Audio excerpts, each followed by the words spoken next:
Hello David, morning. Morning, sir. Can you just tell us about your favourite book that you've been reading? My favourite book?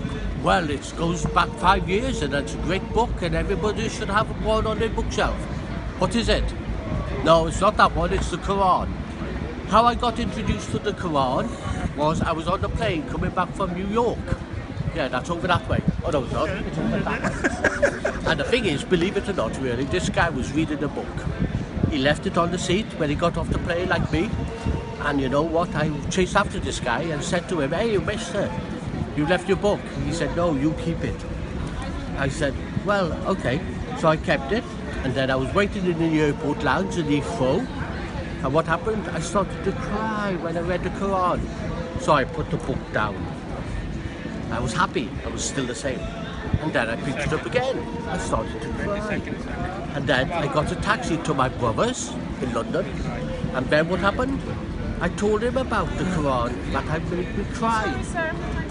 And do you know what? Just a moment. And then what happened was really, he said, "Don't speak of nonsense things, don't speak of things." I said, "Well, the thing is really, why am I crying?" And then he said, "Go next door." So I went next door, and who was there? The man that was on the plane. And the thing is, name a number, any number. The thing is, I'm not selling that Quran for £20 million or £20,000. I read it twice a day, and not only that, I keep it under my pillow.